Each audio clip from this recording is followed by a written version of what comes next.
ஒரு நாட்டுல அரசாங்கம் எப்படி வேலை செய்யுதுன்னு நாம புரிஞ்சுக்கணும்னா முதல்ல அங்க இருக்கிற அரசியல் கட்சி முறைகள் அத பத்தி தெரிஞ்சுக்கிறது ரொம்ப ரொம்ப முக்கியம். இன்னைக்கு நாம அத பத்தி தான் விரிவாக பார்க்க போறோம். நீங்க எப்பவாவது யோசிச்சு பார்த்திருக்கீங்களா? ஏன் சில நாடுகள்ல தலைவர்களே மாற மாட்டேங்கிறாங்க? வருஷக்கணக்கா ஒரே ஆளு ஒரே கட்சி. ஆனா சில நாடுகள்ல பாத்தீங்கன்னா ஒவ்வொரு தேர்தலுக்கும் அரசாங்கம் மாறிக்கிட்டே இருக்கு. இதுக்கெல்லாம் காரணம் என்ன?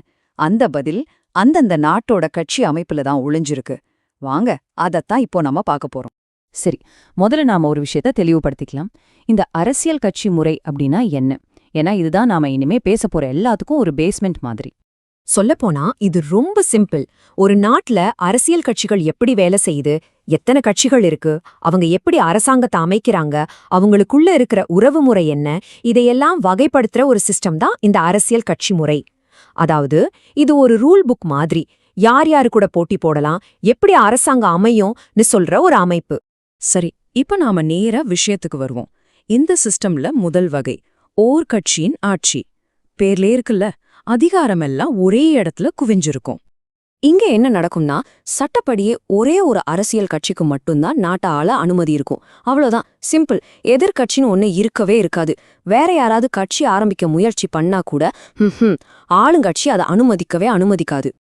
உதாரணத்துக்கு சீனா, கியூபா, வியட்நாம், அப்புறம் வடகொரியா, இந்த நாடுகள்ல எல்லாம் இந்த ஒரு கட்சி ஆட்சி முறை தான் இன்னைக்கும் நடைமுறையில இருக்கு.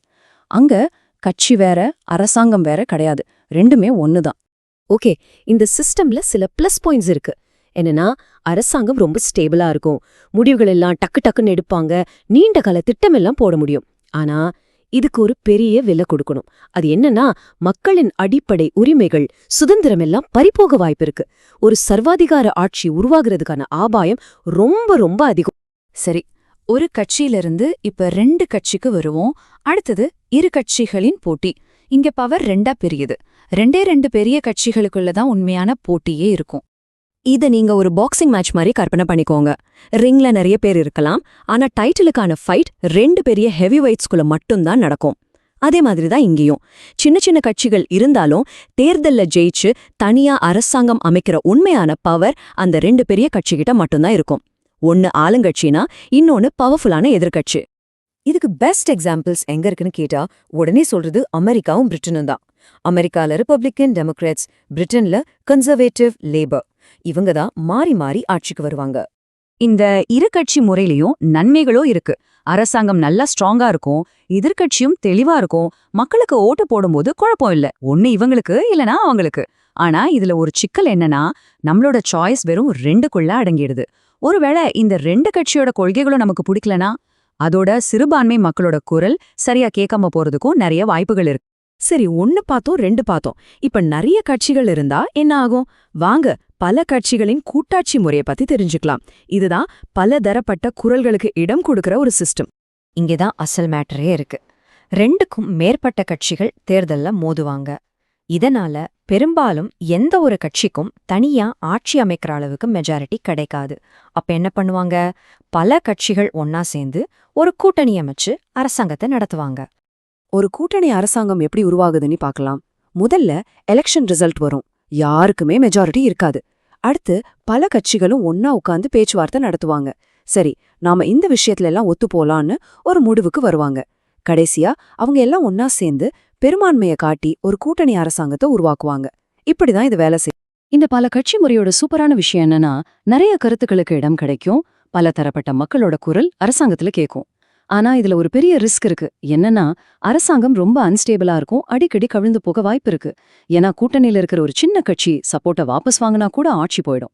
சோ இங்க பிரதிநிதித்துவம் கிடைக்குது, ஆனா ஸ்திரத்தன்மைக்கு ஒரு கேள்விக்குறிதான். ஓகே, இப்போ ஒரு கட்சி இரு கட்சி பல கட்சின்னு பார்த்தோம். ஆனா நிஜ உலக அரசியல் இவ்வளவு சிம்பிளா இல்ல. இதுக்கு நடுவுல இன்னும் சில நுணுக்கமான சிஸ்டம்ஸ் இருக்கு. அதையும் நாம தெரிஞ்சுக்கணும். வாங்க வேகமா ஒரு பார்வை பார்க்கலாம். இதுல முதல்ல வர்றது ஆதிக்கமுள்ள தனி கட்சி முறை.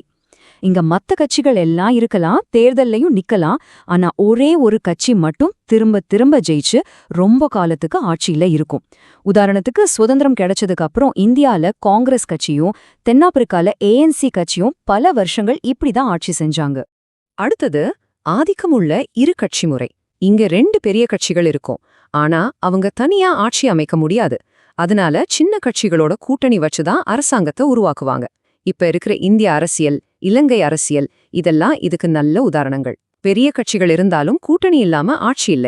சரி, நாம இப்போ ஒரு கட்சி முறையிலிருந்து கூட்டணி ஆட்சி வரைக்கும் எல்லாத்தையும் பார்த்துட்டோம். ஒவ்வொன்னுலயும் நல்லதும் இருக்கு, கெட்டதும் இருக்கு. இப்போ நாம இந்த எல்லாத்தையும் வச்சு ஒரு முக்கியமான கேள்விக்கு வரப்போறோம். இப்ப நீங்களே சொல்லுங்க, ஒரு நாட்டுக்கு எது முக்கியம்? ஒரு நிலையான, உறுதியான அரசாங்கமா, இல்ல சமூகத்துல இருக்கிற எல்லா தரப்பு மக்களோட குரலையும் பிரதிபலிக்கிற ஒரு அரசாங்கமா? வேகமான நிர்வாகமா, இல்ல எல்லாருடைய கருத்துக்களையும் கேட்கிற ஜனநாயகமா? இது ஒரு பெரிய விவாதம். இதுக்கு ஒரே பதில் கிடையாது. ஒவ்வொரு நாடும் தனக்கான பாதையை தேர்ந்தெடுக்கும் போது இந்த கேள்விக்கு பதில் சொல்ல வேண்டியிருக்கு. இத பத்தி நீங்க என்ன நினைக்கிறீங்கன்னு யோசிச்சு பாருங்க.